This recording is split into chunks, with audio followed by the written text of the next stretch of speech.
Alhamdulillahirabbil alamin bihi nasta'in ala umur dunya waddin. Wassallallahu wasallam wa baraka ala sayyidina Muhammadin wa ala alihi wa sahbihi ajma'in.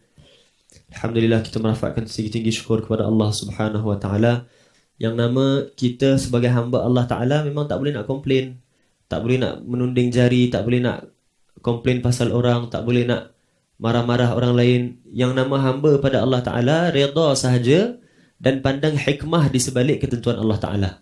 Pandangnya hikmah di sebalik ketentuan Allah Taala dan semangatnya maintain kuat, nak cari ilmunya maintain kuat. Semangat nak cari ilmunya, semangat nak menjalinkan silaturahimnya, semangat untuk meningkatkan ilmu, semangat untuk memantapkan kerohanian kita, mesti kena kuat. Tengok subhanallah yang kita sebut pasal akhir zaman, semuanya memang betul-betul berlaku. Semuanya memang betul-betul berlaku. Alhamdulillah.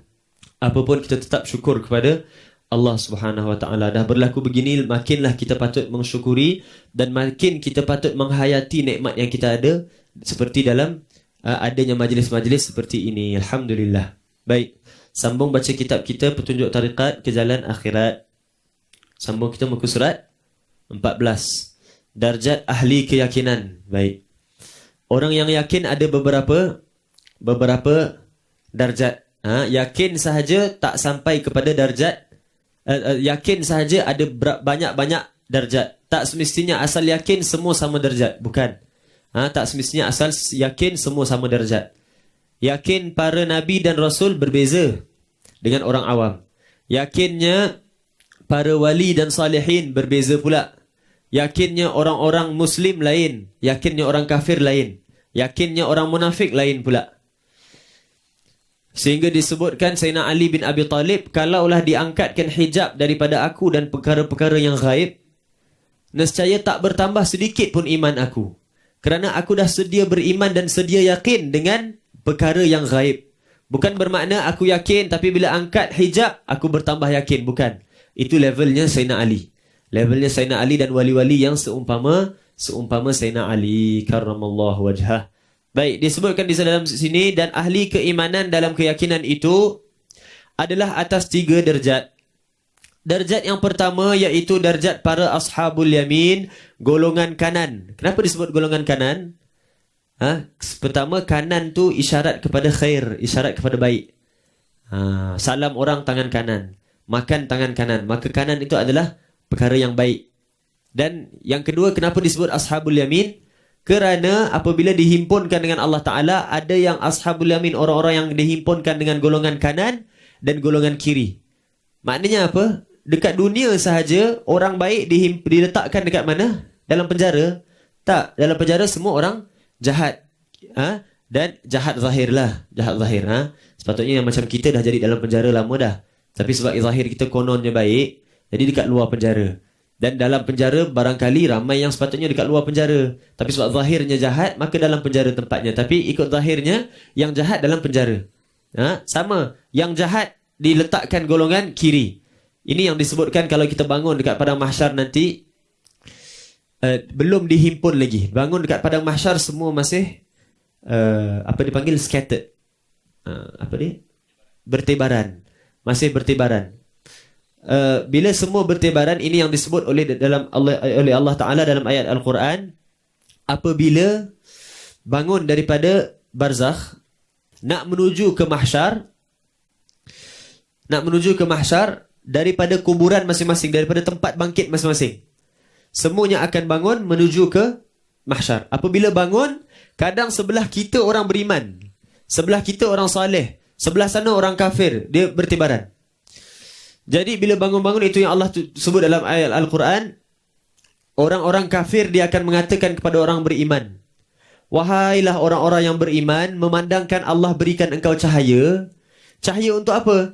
Orang beriman ni ada cahaya dekat dahi, ataupun cahaya dekat mukanya sendiri.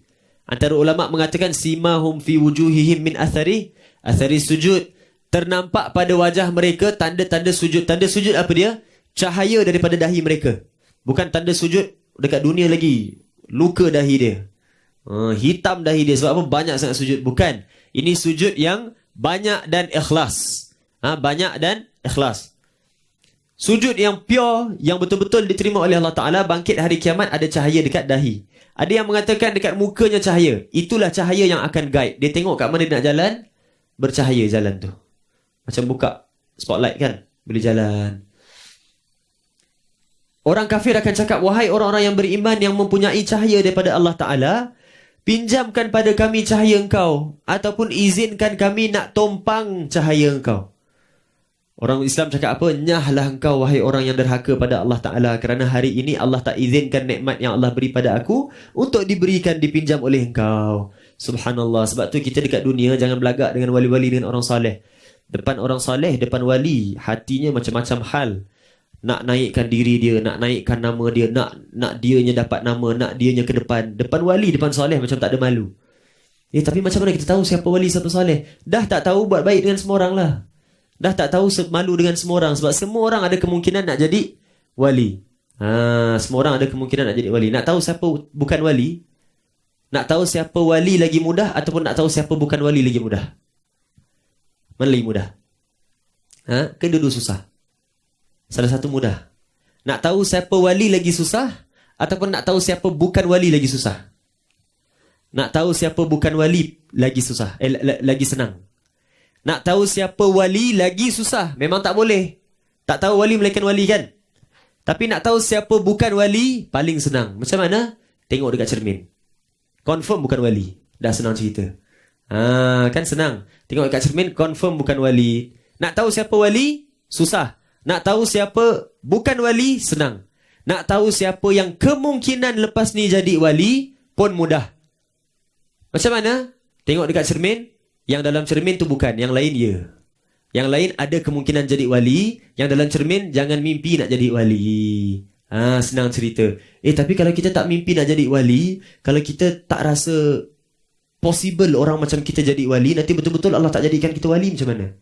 Maknanya kau sangkakan Allah memang akan jadikan kau wali ya? Maknanya dalam benak fikiran kau memang ada kemungkinan orang macam kau jadi wali. Tak sedar diri. Kan kadang-kadang kita kata dengan orang, engkau kena sentiasa anggap diri paling hina. Engkau kena sentiasa mengatakan, akulah makhluk yang paling layak masuk dalam api neraka. Kadang ada orang tanya, tapi kalau kita kata kita yang paling layak masuk api neraka, nanti kalau betul-betul Allah layakkan kita masuk api neraka, macam mana? Tak ada, memang dah betul. Memang kita layak masuk api neraka. Apa pula kalau nanti kalau? Memang tak ada kalau. Memang betul-betul aku layak masuk neraka. Memang betul-betul aku layak masuk neraka. Dan memang betul-betul aku jahat. Sebab tu aku mengaku. Bukan aku minta, ya Allah jadikan aku dekat lubuk api neraka. Bukan kita minta. Kita cakap aku sedar diri aku. Aku sedar. Begitu. La ya'riful wali illal wali. Tak kenal wali melainkan wali-wali Allah Ta'ala. Dan sebab itu kita dekat dunia jangan belagak dengan orang soleh. Sebab apa? Nanti dekat akhirat nak kena tumpang, orang kafir nak tumpang dengan cahayanya wali-wali dan salihin. Ini yang disebut sebagai ashabul yamin. Bangkit barzakh scattered.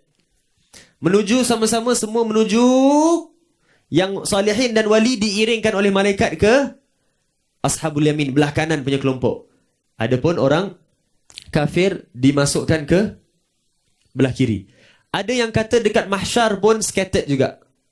Mahsyar pun scattered. Ada beberapa golongan. Sikit-sikit aja golongan tertentu. Golongan hafiz, golongan muazzin waktu dekat muka bumi, golongan yang dinaungi oleh arasy Allah. Itu golongan-golongan tertentu. Bukan general, kanan kiri, bukan. Ini riwayat yang lain. Tapi bila dibahagikan kanan kiri, bila nak diberikan suratan amalan. Kan Allah kata, datang fulan bin fulan ambil suratan amalan. Diberikan suratan amalan, lepas hisab baru diberikan suratan amalan. Diberikan suratan amalan, kalau diberikan dan diterima oleh tangan kanan, ashabul yamin lah tu. Sebab tu disebut ashabul yamin, golongan kanan. Sebab apa? Terima bukunya daripada tangan kanan. Kalau diterima buku dengan tangan kanan, Allah sebut apa? Pulang kepada ahli keluarganya dengan gembira. Ila ahlihi masrura innahu dhanna an la yahur. Itu bukan. Itu pasal ashabul shimal. Orang-orang yang terima tangan kanan, dia akan gembira. Pulang kepada orang lain, dia akan tunjuk, aku terima tangan kanan, alhamdulillah aku terima tangan kanan. Orang yang terima dengan tangan kiri dibuat apa? Pulang kepada keluarganya muka masam. Orang tanya, kau macam mana? Tak nak cerita, dah takut. Oh, dah real lah. Makna yang aku tak percaya dulu dah real. Habislah aku. Seram. Sangat takut.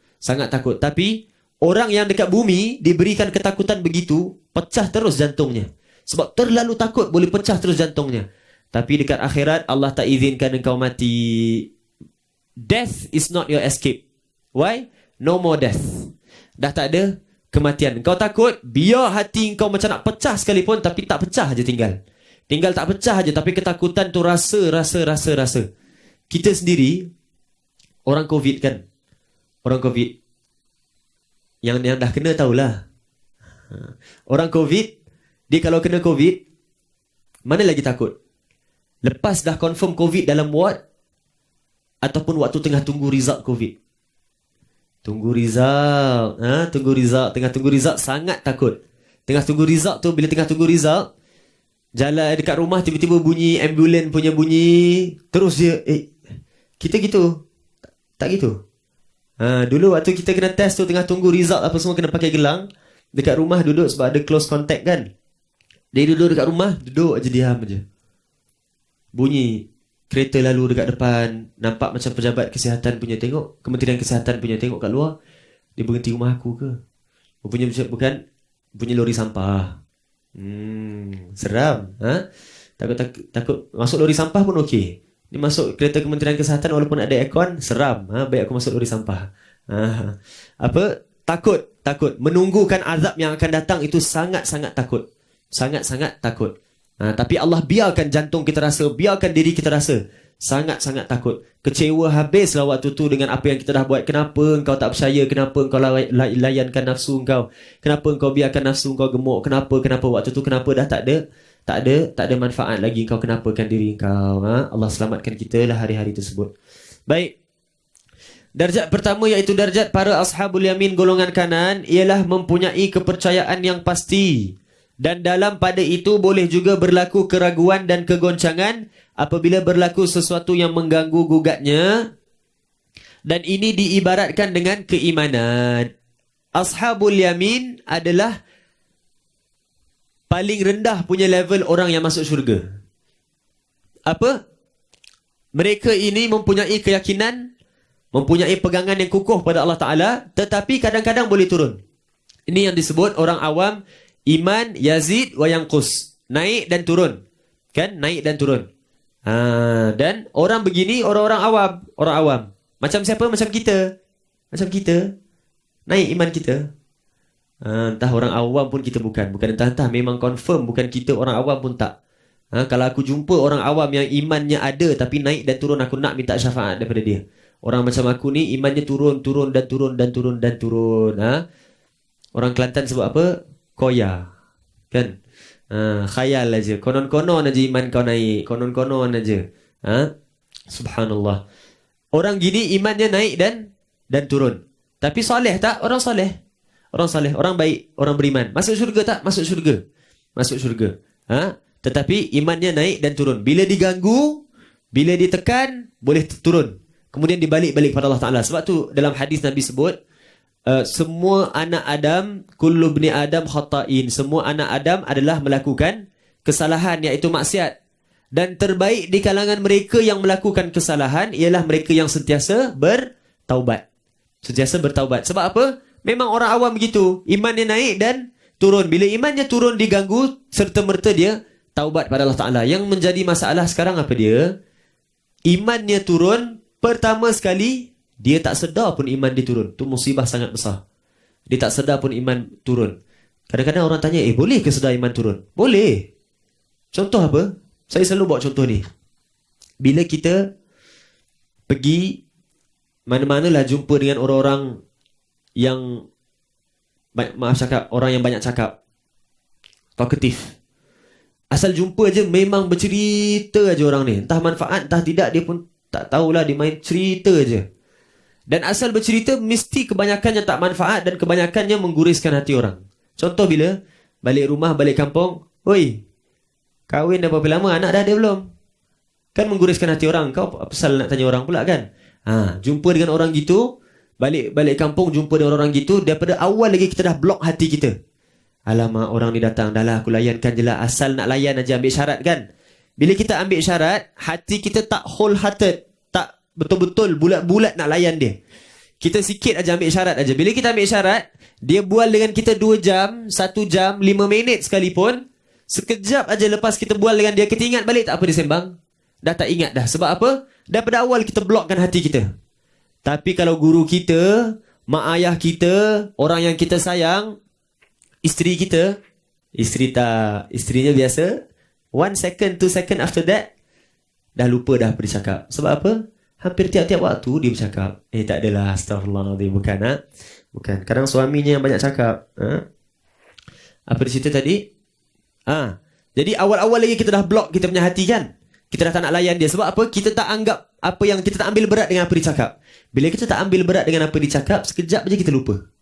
Sekejap aja kita lupa. Berbeza dengan orang yang kita jumpa betul-betul kita nak ambil berat apa yang dia cakap. Dia cakap sejam sekalipun, 2 jam sekalipun, kita boleh ingat point dia. Boleh ingat point dia. Dan kita boleh ingat hari apa aku jumpa dengan dia, tahun bila aku jumpa dia. Sebab apa? Kita ambil berat.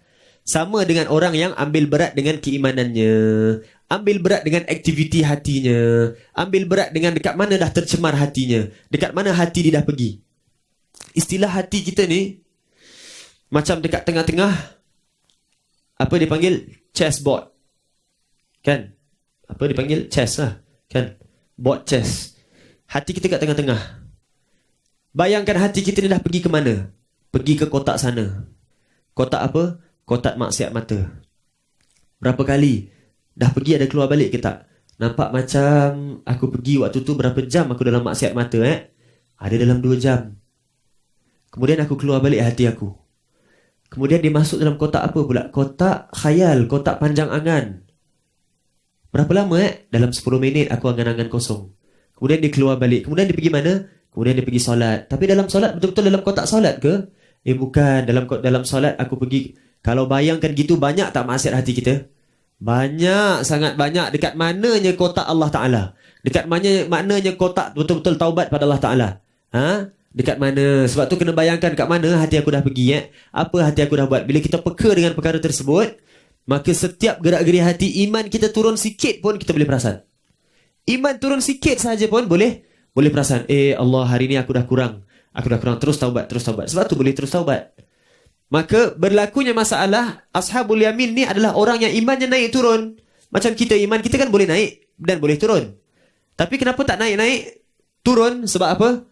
Ashabul yamin beza dengan kita, beza dengan orang awam lain adalah setiap imannya turun, dia balik-balik mantapkan balik imannya kepada Allah Ta'ala.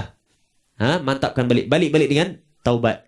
Orang tak serta-merta taubat sebab apa? Pertama tadi kita sebut, dia tak serta-merta taubat kerana dianya tak sedar pun iman dia turun. Dan yang kedua, kerana hatinya dah cukup lazat dengan maksiat sehingga tak sanggup nak tinggalkan. Dia tahu iman dia sedang turun, tetapi tak sanggup nak tinggalkan maksiat yang sangat lazat. Mana lagi bahaya? Yang pertama atau yang kedua?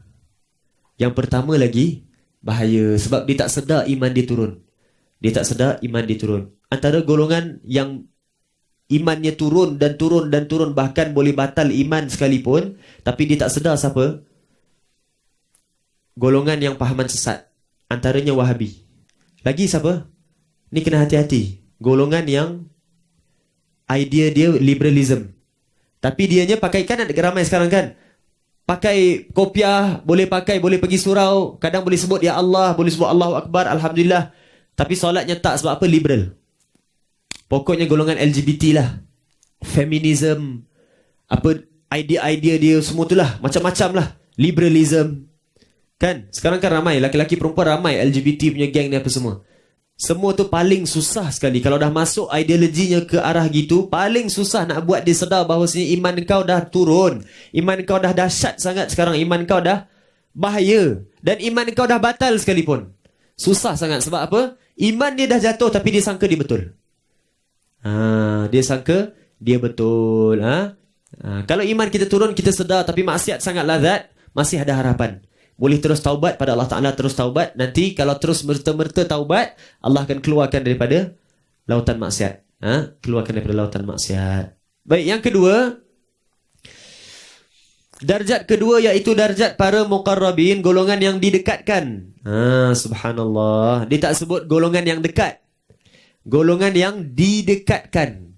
Kenapa didekatkan? Sebab tak mampu seseorang nak dekat kepada penciptanya, melainkan penciptanya sahaja yang mendekatkan diri kepada hambanya. Ini yang Allah sebutkan. Kalau orang menuju kepada Allah jalan, Allah menuju kepada lari kan. Orang menuju dengan sejengkal sehasta. Kan itu semua kenapa? Sebab nak menunjukkan jangan kita sangka kita yang mendekatkan diri pada Allah Ta'ala. Kita hanya usaha sahaja. Namun apabila bertambah dekat kerana Allah yang mendekatkan dirinya kepada kita. Kepada kita. Kadang ada orang, dia nak dekatkan diri pada Allah Ta'ala, dia bergantung dengan amalan dia. Bukan. Kita buat amalan ni kerana apa? Semata-mata kerana Allah utuskan, Allah ciptakan jin dan manusia untuk beribadat kepada Allah Ta'ala. Wa ma khalaqtul jinna wal insa illa liya'budun. Tidaklah kami cipta jin dan manusia hanya kerana untuk mengibadahkan diri mereka, berta'abbud, menghambakan diri kepada Allah Ta'ala. Diciptakan kita untuk menghambakan diri pada Allah Ta'ala. Maka bila kita ibadat, walau banyak, walau bangun malam sekalipun, itu semua masih dalam tugas kita yang wajib sebagai hamba Allah Ta'ala. Kenapa? Allah cipta kita memang untuk menghambakan diri pada Allah Ta'ala. Maka jangan kita rasa sebab aku ibadatlah aku akan bertambah dekat dengan Allah Ta'ala. Bukan. Aku bertambah dekat hanya kerana rahmat semata-mata. Allah berkenan, Allah berkenan. Allah tak perkenankan, tak perkenankan. Kalau kita faham kaedah begini, aku ibadat banyak-banyak tapi Allah boleh tetap tak berkenan dengan ibadah aku. Orang yang ibadah sikit masih Allah boleh berkenan dengan ibadah dia, terus disampai. Maka kalau begitu kita akan sentiasa berwaspada dengan diri kita. Jangan sampai aku rasa cukup. Jangan sampai aku rasa selamat.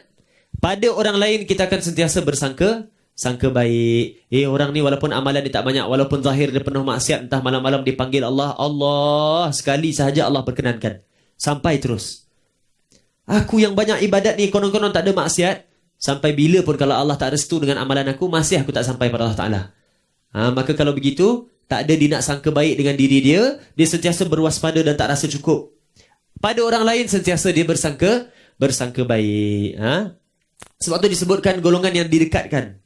Dalam satu lagi ayat Al-Quran, Allah sebut, wa uzlifatil jannatu lil muttaqina ghaira ba'id.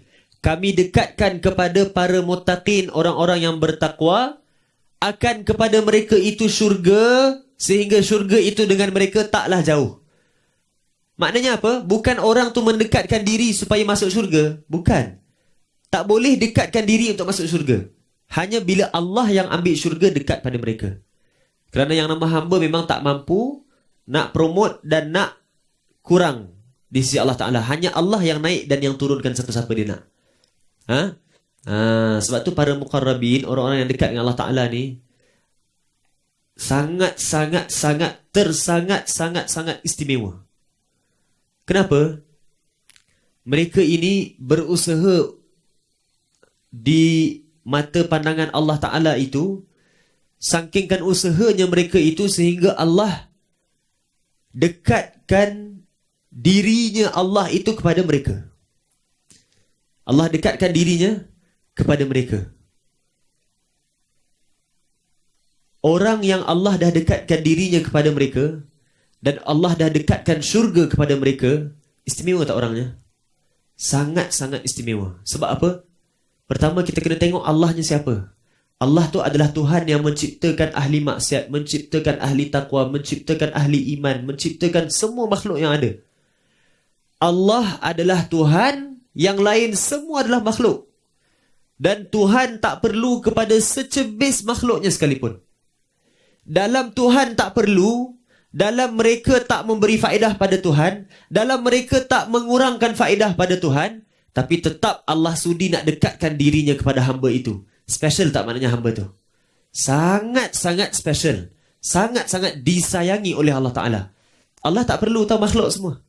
Tak bangun malam, tak bertambah, tak berkurang kemuliaan Allah Ta'ala. Sedekah, tak bertambah khazanah Allah, tak berkurang khazanah Allah. Tapi dalam-dalam Allah tak perlu begitu sekalipun, Allah self-pick. Cream of cream. Siapa di kalangan hambanya yang dipilih, tak apa. Aku dekatkan diri kepada engkau. Sehingga digelarkan muqarrabin. Special, sangat-sangat special.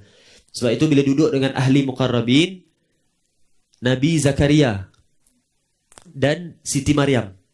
Kan? Nabi Zakaria pergi dekat Qubbah, mimbar Siti Maryam, tempat dia beribadah. Nabi Zakaria tanya, wahai Maryam, kenapa musim-musim sejuk segala bekalan makanan orang kekurangan? Engkau dapat makanan waktu musim sejuk, makanan engkau dapat waktu musim panas. Mustahil. Maryam kata apa? Ini semua adalah apa yang Allah bagikan pada aku. Zakaria tengok, terus Allah ilhamkan, Allah wahyukan kepada Nabi Zakaria untuk doa di sisi Maryam. Sebab apa? Maryam adalah muqarrabin. Orang muqarrabin kalau kita doa di sisinya pasti kabul. Sebab apa? Kita di sisi seseorang yang Allah dekat kepada dia. Beza. Beza. Orang yang berusaha untuk mendekatkan diri dengan Allah Ta'ala dengan orang Allah yang dekatkan dirinya kepada dia. Beza, sangat jauh beza. Ashabul Yamin dengan Muqarrabin, dalam buku ni kita nampak bezanya berapa space sahaja antara satu line dengan satu line. Hakikatnya di sisi Allah Ta'ala jauh, sangat-sangat jauh bezanya. Seorang berusaha untuk dekatkan diri pada Allah Ta'ala. Bagus, mulia. Namun seorang lagi dah terlalu berusaha sehingga Allah kata dah sudah. Allah yang dekatkan dirinya kepada orang tersebut. Bak kata habaib, mereka sebutkan apa? Ada orang Allah ciptakan mereka untuk syurga. Bukan, ada orang Allah ciptakan syurga.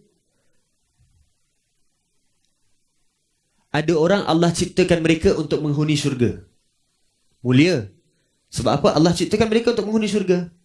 Ada orang Allah ciptakan syurga untuk mereka. Ada orang Allah ciptakan mereka untuk Allah. 3 darjat yang berbeza. Antara 3 darjat.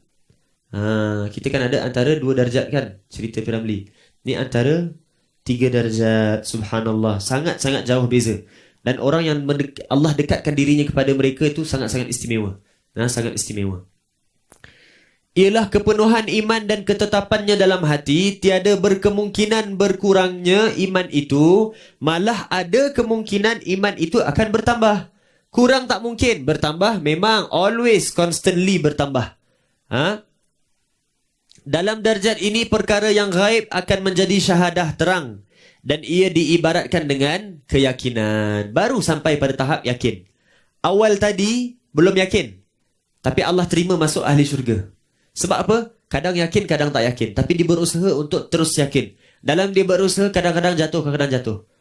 Ahli muqarrabin tak. Ahli muqarrabin, subhanallah, imannya tetap tambah.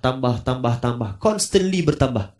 Dia bukannya sekali setahun tambah. Kurang tak kurang. Tapi kadang-kadang lah, sekali sebulan tambah. Bukan.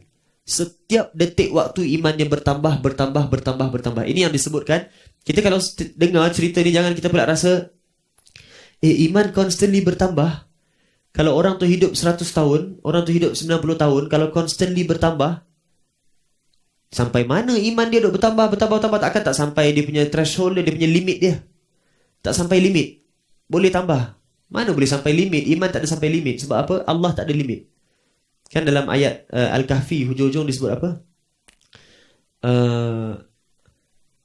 Qul law kana al-bahru midadan li kalimati rabbi lanafidal bahru qabla an yanfada kalimatu rabbi walau ji'na bimithlihi madada. Qul innama ana basyarun. Allah sebut kalau lautan ni jadi tinta, jadi ink untuk pen yang menulis akan kalimat-kalimat Allah, nescaya semua lautan ni tak cukup. Walau engkau gadakan lautan ni dengan beberapa gandaan, tetap tak cukup nak tulis kalimat Allah. Kalimat Allah tu apa dia? Kehebatan Allah, kemuliaan Allah, keagungan Allah, keistimewaan Allah, ilmu Allah, rahsia Allah, kedekatan dengan Allah Ta'ala. Itu kalimat Allah. Maka orang yang bertambah imannya constantly takkan sampai kepada limitnya. Sebab apa? Allah is limitless. Allah is limitless. Baik. Ini level wali-wali. Confirm lah. Confirm. Sampai muqarrabin ni confirm wali-wali Allah. Darjat ketiga iaitu darjat para Nabi. Dan para pewarisnya yang telah sempurna berupa para siddiqin, ahli kebenaran. Ialah perkara yang gaib akan menjadi syahadah. Dan darjat ini diibaratkan dengan kasyaf dan iyan, pendedahan dan penglihatan. Dan di antara satu darjat dengan darjat yang lain ada perbezaan yang jauh sekali, namun begitu semua mereka adalah diutamakan dan setengah mereka lebih diutamakan dari setengah yang lain. Itulah kelebihan Allah yang diberikannya kepada siapa yang disukainya, dan Allah itu mempunyai kelebihan yang besar. Darjat yang kedua, muqarrabin, wali-wali Allah. Darjat yang ketiga, Wali juga, tapi wali yang dah level top-top. Dan para Nabi dan Rasul. Betul tak disebutkan Nabi, para ulama itu adalah pewaris Nabi? Betul. Sehingga tak ada darjat khusus untuk Nabi dan Rasul sahaja. Patut darjat ketiga Nabi dan Rasul sahaja. Tapi tak ada certain wali-wali Allah boleh tembus masuk dalam level kelas same as Nabi dan Rasul. Subhanallah. Subhanallah. Kalau kita fikir almost impossible tau. Nak tembus masuk level Nabi dan Rasul. Tengok. Nabi dan Rasul siapa? Mereka siapa? Nabi dan Rasul terima wahyu. Nabi dan Rasul maksum. Nabi dan Rasul ada mukjizat. Nabi dan Rasul memimpin umat. Nabi dan Rasul bukan mukjizat. Hatta Nabi dan Rasul sebelum kenabian mereka ada i'anah. Kan? Irhasat. Irhas kan? Mukjizat yang berlaku sebelum kenabian irhas. Dia tak panggil mukjizat. Wali-wali, dosa ada, bukan maksum. Lemah, tak ada mukjizat. Hanya ada karamah. Wahyu tak terima, cuma ada ilham sahaja. Irhasat memang tak ada langsung. Tapi bagaimana mereka punya perform sehingga boleh sampai tahap Nabi dan Rasul? Mana taknya sehingga Nabi Musa kalah dengan ujiannya Nabi Khidir. Para ulama sebut Nabi Khidir, antara pendapat Nabi Khidir bukan Nabi, wali. Kalau dia wali, Nabi Musa kalah dengan tes seorang wali. Mana tidaknya Nabi Zakaria perlu doa di sisi Siti Maryam waliyah baru boleh kabul doanya. Tak istimewa mereka tu. Sangat-sangat istimewa. Dengan serba kekurangan yang Allah berikan pada mereka, tapi boleh tembus, boleh tembus, boleh tembus, boleh naik sampai tahap Nabi dan Rasul. Very, very special. Very special. Sebab tu kalau sebut nama mereka, tawasul dengan mereka lebih dibolehkan lagi. Sebab apa? Mereka ni seperti Nabi dan Rasul. Seperti, ni yang kita sebutkan, wali-wali ini awal perjalanan mereka tak macam Nabi dan Rasul. Nabi dan Rasul tak ditulis langsung dosa dalam suratan, dalam catatan mereka. Wali-wali ditulis. Pasti ada wali, semua wali akan ditulis paling kurang sedikit dosa dalam catatan mereka. Tapi waktu mati sama macam Nabi dan Rasul. Matinya macam maksum. Matinya sebelum mati, wali-wali semuanya dosa dah diampunkan oleh Allah Ta'ala. Ada wali yang semua clean, dosanya diampun terus. Meninggalnya macam Nabi dan Rasul. Ada wali yang belum, ditinggalkan sedikit sesaki-baki untuk diampunkan di akhirat. Tapi pokoknya wali-wali ni boleh sampai tahap macam Nabi dan Rasul. Subhanallah. Siapa wali yang sampai tahap Nabi dan Rasul ni? Antaranya ketua para wali yang mastur. Ketua para wali semua, iaitu Nabi Khidir. Nabi Khidir walaupun dia Nabi, tapi dia tetap ketua para wali. Kalau dia wali, dia walilah. Pendapat yang dia Nabi, dia Nabi. Antaranya siapa lagi? Siti Maryam. Antaranya siapa lagi? Siti Aminah, bunda Nabi SAW. Siti Aminah. Tak kita nampak, tak kita dengar cerita yang selama 9 bulan Siti Aminah mengandungkan Rasulullah SAW. Setiap bulan dia mimpi bertemu dengan Nabi-Nabi.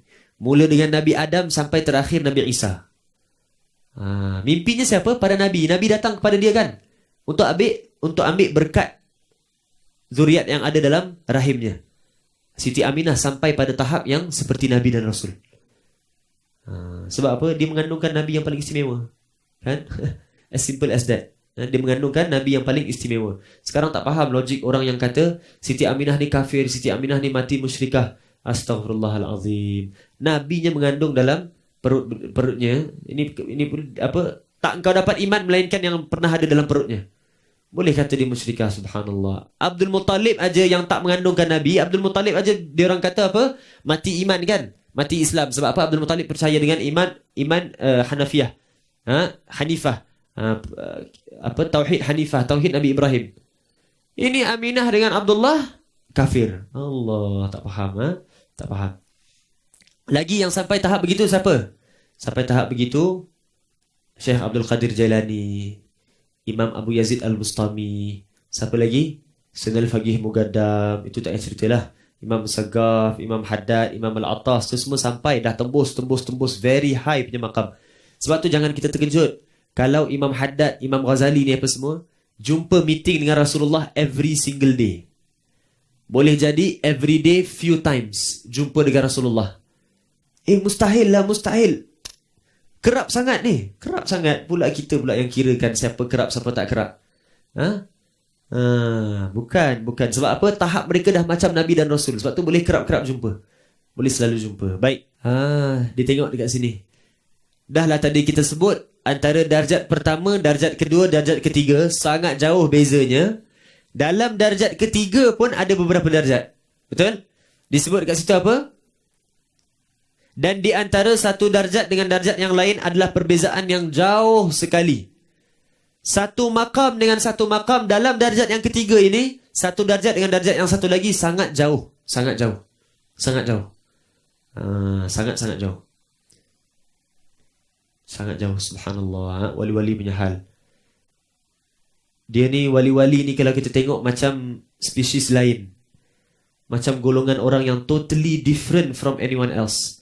Sebab tu Tuan Guru Syekh Mahmud Al-Qadahi disebut apa? Yang nama manusia itu adalah manusia selagi mana digelar manusia kecuali wali Allah. Yang nama manusia adalah manusia selagi mana digelar manusia. Engkau manusia, engkau manusia, aku manusia, semua manusia.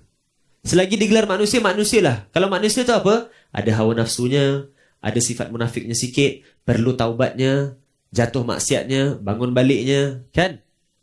Kecuali wali Allah. Wali Allah zahir nampak macam manusia, tapi dia spesies yang totally different. Totally different. Communication with Allah 24 hours every second. Tak berhenti. Imagine, boleh tak orang gitu? Macam tak boleh kan rasa macam kita pun kalau usaha sekalipun memang susah sangat. Sebab apa? Macam mana 24 hours dengan Allah Ta'ala? Macam mana solatnya lazat macam kitanya enjoy dengan maksiat? How come? How come? Macam tak boleh imagine. Tapi ada spesies yang begitu, wali-wali Allah. Very high di sisi Allah Ta'ala, very high. Orang yang Allah chop, aku cinta mereka dan mereka cinta aku. Subhanallah, subhanallah. Subhanallah. Baik. Itu tentang darjat keyakinan. Kena tahu darjat keyakinan. Kadang orang belajar gini ditanya, apa pasal aku belajar gini? Aku dah lah tak sampai pihak orang awam. Sekalipun bagi tahu apa aku kena buat sekarang lah. Bukan. Pertama kita belajar darjat gini untuk apa? Untuk kita taubat. Yang mendekatkan diri dengan Allah Ta'ala itu adalah wajib. Wajib kita ni dengan Tuhan kita dekat. Habis kenapa aku tak dekat? Maknanya selama engkau hidup ni something very wrong dah berlaku di antara you and your Lord. You and Allah Ta'ala. Something very wrong dah berlaku. What is this wrong? Tengok balik. Sebab tu kita tengok makam-makam begini. Ada orang dah sampai. Aku kenapa tak sampai? Yang dah sampai tu bukan kerana pilihan tau. Sunnah untuk kita sampai. Bukan sunnah. Wajib engkau dengan Tuhan engkau dekat. Kenapa boleh tak dekat? Dia Tuhan engkau. Wajib dekat kan? Tapi kenapa tak dekat? Something wrong dengan hubungan kita dengan Allah Ta'ala. Wajib taubat. Dan satu lagi, kenapa kita cari tahu tentang darjat ini? Supaya kita dapat kenal siapa orang yang Allah muliakan, siapa orang yang Allah tak muliakan. Supaya apa? Dapat kita tentukan dengan siapa kita nak dekat, dengan siapa kita nak berkawan. Jangan kita sampai berkawan dengan orang yang jauh daripada Allah Ta'ala. Perihal niat. Baik. Niat itu adalah pokok dari segala amalan. Wahai saudaraku, hendaklah kamu memperbaiki niatmu, mengikhlaskannya, memantapkannya serta bertafakur padanya sebelum memasuki ke dalam sesuatu amalan, kerana niat itu adalah asas amalan. Semua amalan nanti adalah kembali kepada niat itu, sama ada baiknya atau buruknya, betulnya atau rosaknya. Niat adalah tulang belakang segala amalan. Dengan niat, amalan boleh diterima. Dengan niat, sesuatu perkara yang adat menjadi ibadat. Dengan niat kan? Dengan niat. Dengan niat, sesuatu perkara yang ibadat menjadi beribadat yang digandakan. Ini yang Habib Kazim sebutkan dulu. Waktu dia datang bulan puasa, dia ada sebut. Orang solat tarawih. Orang solat tarawih, seorang solat tarawih, seorang lagi solat tarawih. Yang ni tarawihnya 20, yang ni pun tarawihnya 20. Tapi ada cara untuk kita yang solat tarawih ni nak tambahkan amalan kita. Macam mana? Banyaklah tips dibagi. Antaranya, sebelum solat tarawih tu nak takbir tu kita kata, aku bernazar untuk aku solat tarawih. Kan ada kan? Habib Kazim sebut, aku bernazar untuk solat tarawih. Bila kau nazar aja, tarawih kau jadi wajib. Sunat yang wajib buat. Jadi bila kita angkat takbir untuk perkara wajib, wajib lagi tinggi makamnya daripada sunat. Maka setiap sunat tarawih tu lagi tinggi makamnya daripada orang yang tak niat nazar. Itu cara untuk tambahkan amalan. Dengan apa? Dengan niat. Sebab tu kita belajar kitab niat. Kitab niat tu sangat-sangat istimewa. Sebab apa? Dia mengajarkan kita untuk peka dengan aktiviti hati kita. Untuk always aware dengan hati kita. Always aware. Kenapa kau buat niat begini?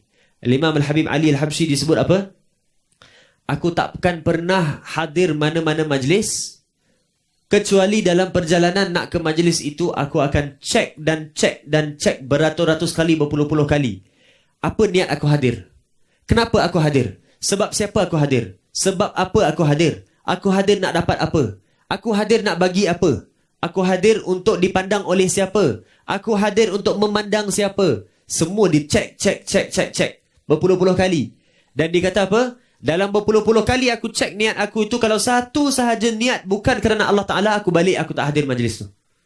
Aku balik, aku tak hadir majlisnya. Sebab apa? Malu.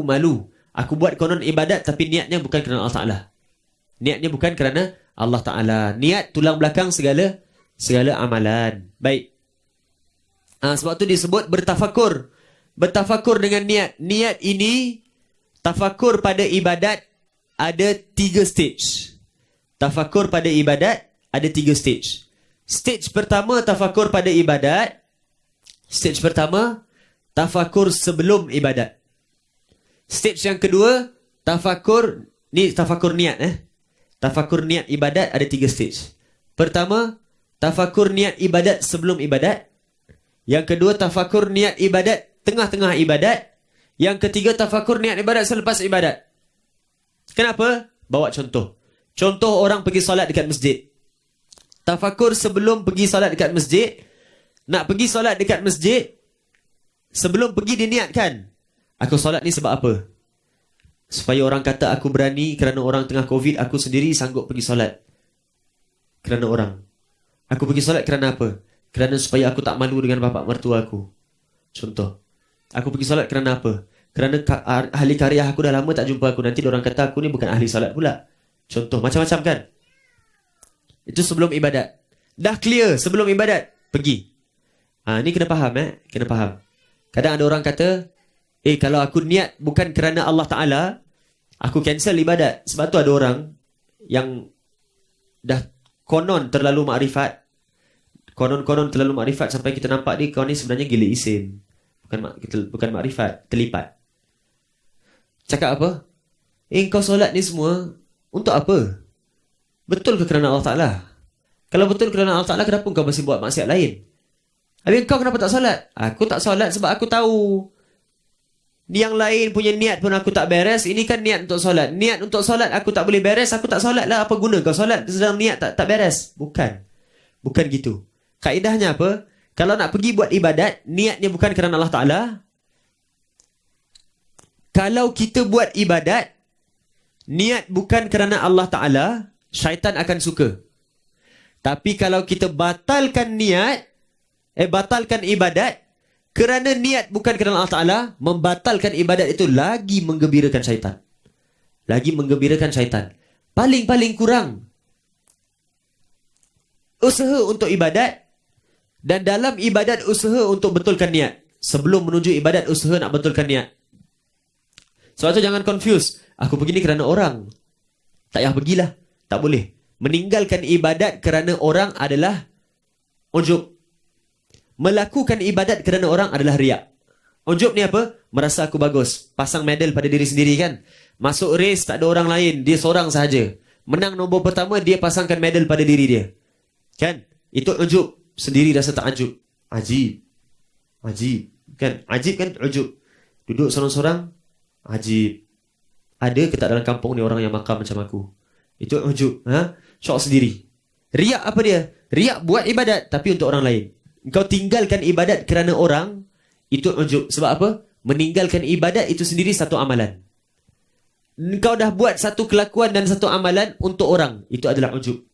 Nanti dalam hati kau akan ada, Alhamdulillah aku tak riak. Alhamdulillah tak riak. Mengelak daripada riak kan satu amalan yang baik. Tapi engkau elak daripada riak, itu satu amalan. Elak daripada riak engkau kerana orang, ujub. Bila buat satu amalan kerana orang, jadi riak. Jadi nak buat macam mana? Tetap buat amalan, tapi dalam waktu yang sama, perbaharui niat. Nanti Imam Ghazali atau Imam Haddad akan sebut cara-cara untuk ikhlaskan ibadat. Baik, sikit lagi kita habiskan. Nabi SAW bersabda, innamal a'malu binniyat wa innamal likulli imri'in ma nawa. Hanya saja semua amalan itu tergantung pada niat-niatnya, dan hanya saja setiap orang yang beramal kembali kepada apa yang diniatkannya. Maka hendaklah anda tiada mengatakan sesuatu atau membuat sesuatu atau berazam hendak melakukan sesuatu perkara, kecuali anda pasangkan niat anda itu untuk bertaqarrub, yakni mendekatkan diri pada Allah Ta'ala, dan mengharapkan pahala yang telah ditetapkan oleh Allah atas perkara yang diniatkan itu dari segi budinya dan kelebihannya saja.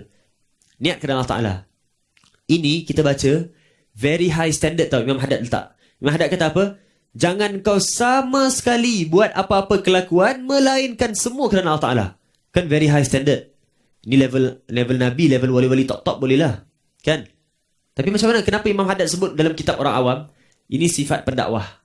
Sifat pendakwah, jangan rendahkan syariat Allah kerana kitanya rendah. Jangan kata, ni dalam kitab sebut setiap amalan, tapi kita orang awam.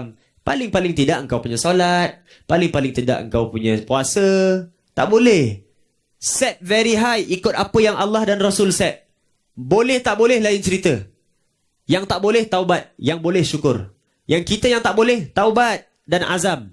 Jangan kita pula merendahkan syariat Allah Ta'ala. Ingat Imam Haddad sebut gini, tapi dalam zaman sekarang macam mana lah nak buat gitu? Faham-fahamlah macam nak gunakan benda ni. Paling-paling dalam solat jangan tinggal niat. Tak boleh. Imam Haddad kata apa? Everything you buat kena dalam niat yang kerana Allah Ta'ala. Maka kita pun walau kitanya tak sampai tahap begitu, bila sampaikan pada orang lain, kena ikut SOP-nya. Ikut SOP-nya. Sebab apa? Ini kan pesanan untuk kita sendiri juga. Inilah peluang untuk taubat. Inilah peluang untuk kenal diri kita rendah dan jauh daripada Allah Ta'ala. Kemudian disebutkan apa? Dan ketahuilah pula bahawa tiada terjadi taqarrub, iaitu dekat kepada Allah Ta'ala itu, melainkan dengan apa yang telah disyariatkan Allah di atas lisan Rasulnya yang berupa fardu-fardu dan sunat-sunat. Ada kalanya niat yang baik itu memberikan kesan kepada mereka yang mubah, bukan wajib. Maka dengan itu dia jadi boleh menjadi hal yang mendekatkan diri kepada Allah Ta'ala.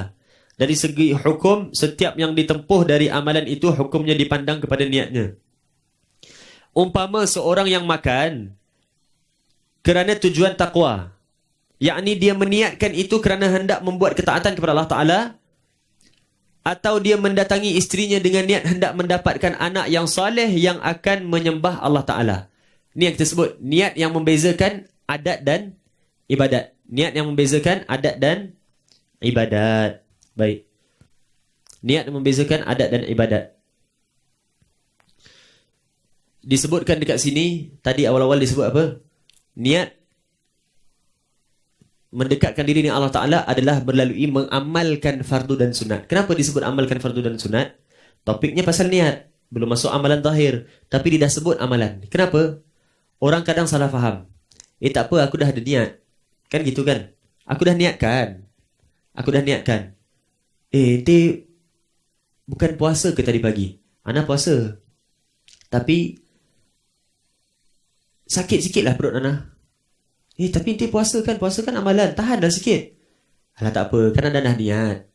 Kan gitu. Tak boleh. Niat ni adalah qasdu syai' muqtarinan bifi'lih.